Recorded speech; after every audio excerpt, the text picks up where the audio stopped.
শহীদ ওসমান হাদির কবর জিয়ারত করেছেন জামাতে ইসলামীর আমির ডাক্তার শফিকুর রহমান।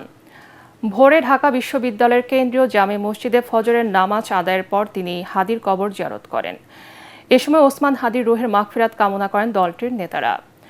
জামাতের আমিরের সঙ্গে উপস্থিত ছিলেন সংগঠনের সেক্রেটারি জেনারেল মিয়া গোলাম পরওয়ার, সহকারী সেক্রেটারি জেনারেল মাওলানা আব্দুল হালিম, ছাত্র শিবিরের কেন্দ্রীয় সভাপতি জাহিদুল ইসলাম, জামাতে ইসলামীর কেন্দ্রীয় নির্বাহী পরিষদ সদস্য মোবারক হোসাইন, ডাকসুর ভিপি সাদিক কায়েম, জিএস এস এম ফারহাদ উপস্থিত ছিলেন। জানাজায় বারবার উচ্চারিত হয়েছে, খুনিদেরকে আমরা গ্রেপ্তার হয়েছে, শাস্তি পাচ্ছে, এটা আমরা দেখতে চাই। সরকার এ পর্যন্ত যা করেছেন তাতে জনগণ মোটেই সন্তুষ্ট না।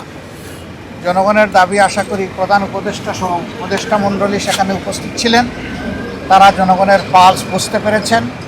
জনগণের পার্সের প্রতি সম্মান দেখিয়ে অতি দ্রুত সমস্ত সন্দেহ সংশয়ের বাইরে এসে খুনিদেরকে গ্রেপ্তার করতে হবে এবং আইনের আওতায় আনতে হবে। যদি এই খুনিরা পার পেয়ে যায় তাহলে আপনার আমার কারো জীবনই নিরাপদ বলা যাবে না।